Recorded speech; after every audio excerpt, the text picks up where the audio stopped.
మోన్పేట మండల పరిధిలోని బూరుగుపల్లి గ్రామంలో సర్వే నంబరు 68లో 2 ఎకరాల 15 గుంటలు భూమి అన్మయ్య దుర్గా వాళ్ళ పేరు మీద ఉన్నది. అట్టి భూమిని వాళ్ళ కుటుంబ సభ్యులకు తెలియకుండా ఆంధ్రకు చెందినటువంటి కృష్ణరాజు వాళ్ళ కొడుకు వాళ్ళంతా కూడా కబ్జా చేశారు. అట్లా చూసుకుంటే మొత్తం పక్కన ఉన్నటువంటి 75 సర్వే నెంబర్లో కూడా ఊరి దగ్గర ఉన్నటువంటి బొందలగడ్డ అవన్నీ చూసుకుంటే 4 ఎకరాల 20 కూడా ఆయన గవర్నమెంట్ భూమి కూడా కబ్జా పెట్టిన పరిస్థితి ఉంది కృష్ణరాజు అన్నట్టయినా. అట్లనే ఇప్పుడు ఈయన కబ్జా పెట్టి మా భూములు కబ్జాలు పెడుతున్నాం, మా ఇన్న భూములు కబ్జాలు పెడుతున్నామని చెప్పి కూడా ఆ గ్రామానికి చెందినటువంటి ఎస్సీ కులం చెందినటువంటి మేకలకాడి శ్రీనివాసు అడ్డం పోయి దాని మీద కూడా ఇది అన్యాయం అని చెప్పి కూడా ఆయన కూడా చిన్న చిన్న రిలేషన్ చేసి వ్యవసాయం చేసుకుంటున్నాడు. ఆయన అనేకసారి అడ్డం పోయినందుకు అడిగినందుకు మా భూమి కబ్జా పెట్టద్దు, మా గవర్నమెంట్ భూమి కబ్జా పెట్టద్దు అన్యాయం అని చెప్పి కూడా అడిగినందుకు ఆయన మీద అనేక సార్లు కేసులు పెట్టారు. కేసులు పెడితే వాళ్ళ బాబాలు కూడా నాగేష్ వీళ్ళందరూ కూడా 20 తారీఖు 3వ నెల 2026లో కాంపిటీ చేశారు. అంటే ఇప్పటికీ వీళ్ళు కాంపిటీ చేసి 4 నెలలు అవుతున్నది. దాని మీద ఇప్పటిదాకా పోలీసులు కేసు చేయలేదు. కానీ 27 తారీఖు 7వ నెలలో పోయిన నెలలో కాంపిటీ చేస్తే ఈరోజు వాళ్ళ మీద కేసులు చేసి 5 మంది మీద 4 మీద కేసులు చేశారు. 3కి స్టేషన్ బిల్లు ఇచ్చారు. ఇక్కడ ఉన్నటువంటి నాగేష్కు శ్రీనివాస్కు మాత్రం మేకలకాడ శ్రీనివాస్కు మాత్రము స్టేషన్ బిల్లు ఇవ్వకుండా ఈరోజు ఆయనను కోర్టులో సబ్మిట్ చేసి జైలుకు పంపిన పరిస్థితి ఉంది. అంటే 6 తారీఖు నాడు పొద్దున 7 గంటలకు వాళ్ళ ఊరికి ఒక ఆయన పోలీసులకు సంబంధించినటువంటి ప్రకాష్ అనేటైనా ఆయన పేరు స్వామి మార్చుకున్నాడు. ఆ ప్రకాష్ అనేటైనా గతంలో కూడా పక్కన నవపేట మండలం మీనేపల్లి కాలంలో ఒక మర్డర్ కేసులో ఉన్నాడు. ఆయన మర్డర్ కేసులో ఉంటే ఊరంతా బ్యాకెట్ వేసి ఆయన ఈరోజు అక్కడ ఊర్లో పోయి బతుకుతున్నాడు. అంటే మన బూరుగుపల్లిలో బతుకుతున్నాడు. ఆయన అక్కడ పేరు మార్చుకున్నాడు, స్వామి దొంగ స్వామి పేరు పెట్టుకుని బతుకుతున్నాడు అక్కడ. ఆయన ఇన్ఫార్మర్గా వచ్చి ఇక్కడ బూరుగుపల్లికి ఈయన శ్రీనివాస్ ఇంటికి వచ్చి శ్రీనివాస్ దగ్గర పొద్దున 7 గంటలకు వచ్చి సార్ రమ్మంటుంది, ఎస్ఐ రమ్మంటుంది అని చెప్పిండు. ఆయన పోలీసు కూడా సంబంధం లేదు, హోంగార్డు కూడా కదా ఆయన, ఎవరు ఇక్కడ స్వామి అన్నట్టు ఆయన.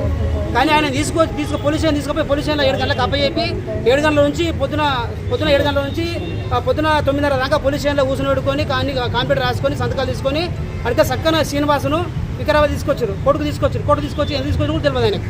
కానీ కోర్టులో తీసుకుని సబ్మిట్ ఎన్నికల అక్కడ జడ్జి అడిగిందట. జడ్జి ఎందుకు వచ్చినా బాబట్టి నాకు తెలియదు అని చెప్పినాడు. అప్పుడు ఎస్ఐ గారు కలిగి చేసుకొని ఉంది మేము ఇట్లా పలానా కేసు పెట్టినాము, ఈయన భూమిలో ఇట్లా కబ్జా చేసిండు, ఈయననే అవి వాళ్ళ వేరేలకు ఇబ్బంది పెడుతుండు, అన్యాయం చేస్తుండని చెప్పి అక్కడ కేసు పెట్టామని చెప్పిందట. ఈయన ఎస్ఐ చెప్పిన మన వికారాబాద్ జడ్జి గారికి చెప్తే మీరు స్టేషన్ మీరు ఇవ్వచ్చు అని చెప్పినట్ట. అంటే ఆల్రెడీ 3కి ఇచ్చిన మేడం ఈయన ఇంటర్లేడు ఇబ్బంది పెడుతుందని చెప్పి సబ్మిట్ చేసామని చెప్పినట్ట.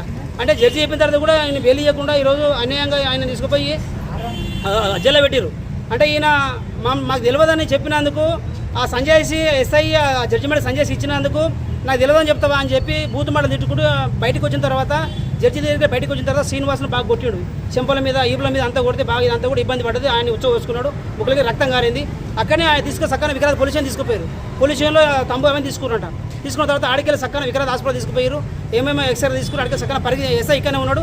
తర్వాత 4 constable driver Arun Kumar, SI head constable Shankar Naik, అలాగే ఒక కానిస్టేబుల్ రవికుమారు, ఇంకా హెడ్ కానిస్టేబుల్ బలరాము, ఈ భరత్భూషణ్ వీళ్ళందరూ కూడా పరిగిలో మళ్ళీ అక్కడ జైలు కాడ సబ్మిట్ చేస్తూ ఉంటే జైలర్ చూసి కూడా ఈయన అలా చూసి దెబ్బలు అంతా చూసి కూడా ఈయన తీసుకోవద్దు, ఏమైంది ఈయనకు వద్దు, ఈయన తీసుకురావద్దు, ఆరోగ్యం బాగాలేదు, ఈయన దెబ్బలు ఉన్నాయని చెప్పి కూడా ఆయన చెప్పిన తర్వాత కూడా లేదు సార్ అని చెప్పి మళ్ళీ అక్కడ నుంచి తీసుకుపోయి పరిగి హాస్పిటల్ చూపించి అక్కడ నుంచి మళ్ళీ బలవంతానికి జైలర్ వద్దన్నా కూడా తీసుకుపోయి ఆడ పరిగి జైలు అప్పచెప్పారు.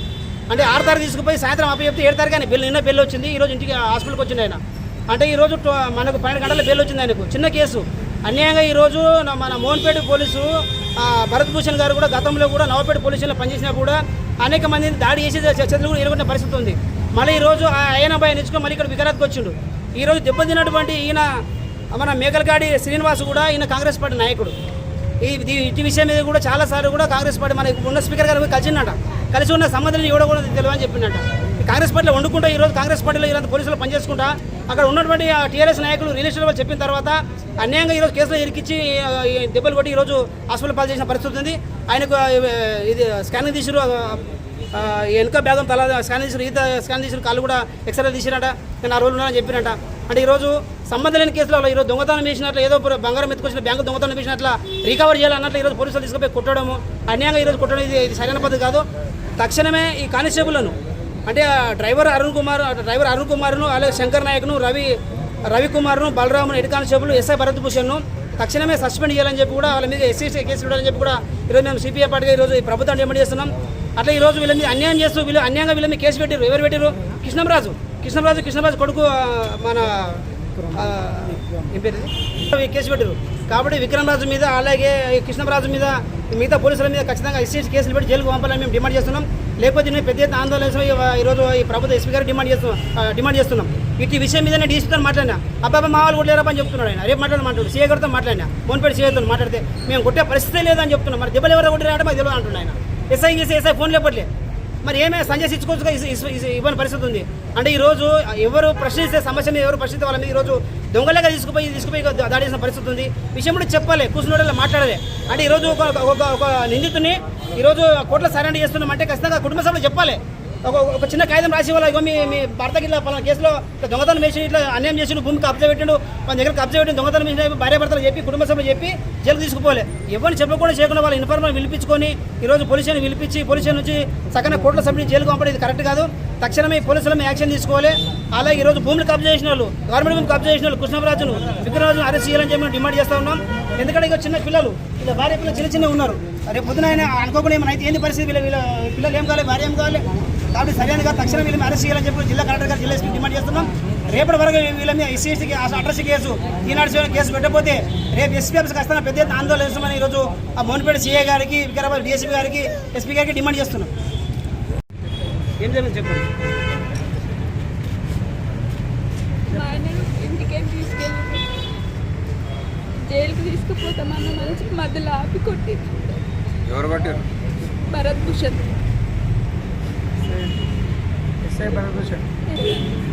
ఏమని తీసుకపోయారు ఇంటికాడికి?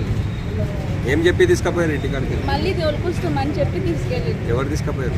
ఎస్ఐ భరత్ భూషణ్ వచ్చి తీసుకెళ్ళి. ఎప్పుడు తీసుకపోయాడు ఆయన? మార్నింగ్ వచ్చాడు సార్. కొట్టాడు సార్, బాగానే కొట్టాడు, తల మీద కొట్టాడు, ముక్కలకి బ్లడ్ వచ్చేసింది, బాగానే కొట్టాడు సార్.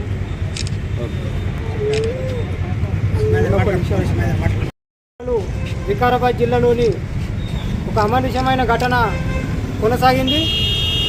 అక్కడ మోన్పేటు ఎస్ఐ భరత్ భూషణ్ ఎవరైతే ఉన్నారో, భరత్ భూషణ్ అక్కడ విక్రమరాజు, కృష్ణంరాజు ఒక రియల్ ఎస్టేటు వ్యాపారులు వాళ్ళతోని భరత్ భూషణ్ కుమ్మక్కయ్యి వాళ్ళతోని కమిషన్లు మాట్లాడుకొని అక్కడ ఉన్నటువంటి గురుపల్లి గ్రామంలో ఉన్నటువంటి ఎవరైతే రైతులు ఉన్నారో రైతుల భూములను కొంతమంది భూములు వాళ్ళు కొన్న తర్వాత అక్రమంగా భూములు పట్టాలు చేయించుకొని కబ్జాలు చేసి ఎవరైతే ఉన్నారో ఆ కబ్జాలు చేసిరని చెప్పేసి మన మేకల శ్రీనివాసు ఆయనతో ఫైట్ చేయడం వల్ల, ఆర్గ్యుమెంట్ చేయడం వల్ల అక్కడ ఆయన కృష్ణంరాజు కావచ్చు, విక్రమరాజు కావచ్చు ఆయన మీద కక్ష కట్టి ఈరోజు ఉద్దేశపూర్వకంగా ఎస్ఐతో కమిట్ అయ్యి వాళ్ళిద్దరు కూడా రియల్ ఎస్టేటు అక్కడ ఉన్నటువంటి భరత్ భూషణ్ ఇద్దరు కూడా ఒకటి అయ్యి రోజు శ్రీనివాస్ అనే ఆయనను అక్రమంగా కేసులో ఇరికించి జైలుకు పంపించడం అనేది కూడా జరిగింది. ఇది కూడా సంబంధం లేని విషయంలో అక్కడ రియల్ ఎస్టేట్ అక్కడ ఉన్నటువంటి భూములు ఎక్కడ కూడా ప్రాపర్టీ డ్యామేజ్ కాలేదు, అక్కడ వీళ్ళు వెళ్ళలేదు. కానీ ఉద్దేశపూర్వకంగా ఈరోజు ఆయన భరత్ భూషణ్ డబ్బులకు కకృతి పడే వ్యక్తి కాబట్టి ఇంతకుముందు కూడా నవపేటలో అలాంటి ఇష్యూలకే పాల్పడ్డాడు భరత్ భూషణ్. ఇటువంటి 4-5 ఇష్యూలు కూడా ఎవరైతే డబ్బులు ఇస్తారో వాళ్ళని కొట్టడం, డబ్బులు ఇస్తే కొట్టడం ఆయన నైజాం, భరత్ భూషణ్ నైజాం. కాబట్టి ఎవరైతే భరత్ భూషణ్ ఎస్ఐ ఉన్నాడో ఆయన ఇమీడియట్గా పదవి నుంచి డిస్మిస్ చేయాలి. దాంతోపాటు పరిగికి వెళ్ళినాక కూడా ఎవరైతే కానిస్టేబుల్ ఆయన మీద శ్రీనివాస్ మీద దాడి చేసిరో వాళ్ళను కూడా డిస్మిస్ చేయాలని చెప్పేసి కూడా మేము కూడా ప్రజా సంఘాలుగా కోరుతూ ఉన్నాం. అక్కడ ఉన్నటువంటి భరత్ భూషణ్ పోలీస్ స్టేషన్లో కాకుండా బయటకు వచ్చిన తర్వాత కోర్టులో జడ్జి అడిగిందంట, ఎందుకు తీసుకొచ్చిరి అంటే ఆయనకు ఎందుకు తీసుకొచ్చిరా మేడం, నాకైతే తెలియకుండా తీసుకొచ్చిరంటే, నువ్వు తెలియకుండా తీసుకొచ్చిరన్న పేరు చెప్తావని చెప్పేసి ఎస్ఐ బయటకు వచ్చిన తర్వాత వెహికల్ ఇష్టం వచ్చినట్లు పిడికిత్తులు కుట్టడము, మెడల మీద కొట్టడం అంత చేసిన కల్లా సొమ్మజిల్లు పడిపోయిన తర్వాత కూడా పలికి తీసుకెళ్ళి హాస్పిటల్ చూపెట్టిన తర్వాత కూడా అక్కడ జైలర్ వద్దానంగా కూడా దొంగ సర్టిఫికేట్ డాక్టర్ తీసుకొచ్చి బాగానే ఉన్నాడని చెప్పేసి జైల్లోకి పంపించి మళ్ళీ తెల్లారి స్టేషన్ బెల్ ఇచ్చారు. కాబట్టి ఇలాంటి ఘటనలు మన తెలంగాణ రాష్ట్రంలో చాలా జరుగుతూ ఉన్నాయి. వికారాబాద్లో కూడా పదే ఇంతకుముందు మోన్పేటలో కూడా జరిగింది. వ్యవసాయ ఏవోకు డబ్బులు ఇవ్వలేడని చెప్పేసి ఒక రైతును కూడా ఎస్ఐ అక్కడ కొడితే కిడ్నీలన్నీ పలిగిపోయి ఆయన లాస్ట్కి చనిపోయాడు టీఆర్ఎస్ ప్రభుత్వంలో. ఇప్పుడు కూడా అలాంటి ఘటనలు కొనసాగుతున్నాయి. కాబట్టి ఎస్ఐని ఇమీడియట్గా డిస్మిస్ చేయాలని చెప్పేసి కూడా కోరుతూ ఉన్నాము.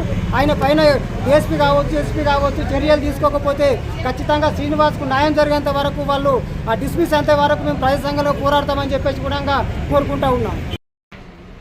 నా పేరు Mekala Srinivas, son of Ramaiah, Gurupalli village, Mominpet మండలం. కృష్ణంరాజు అనే వ్యక్తి మా మీద దాడి చేయించి ఎస్ఐ భరత్ భూషణ్తో నన్ను కోర్టులో సరెండర్ చేయించిండు ఇల్లీగల్ కేసులలో. ఆయన భూములు కబ్జాలు చేస్తున్నాం అని చెప్పేసి నా మీద కేసులు పెట్టి జైలుకు పంపించాను.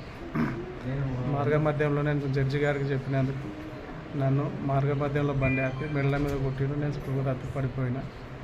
తర్వాత నన్ను స్కానింగ్ కోసం అని చెప్పి తీసుకుపోయేది. నాకు సోయలేదు. తర్వాత కానిస్టేబుల్ నన్ను పరిగి జైలు తీసుకుపోతున్నాక మధ్యన ఆపి నన్ను కొట్టింది.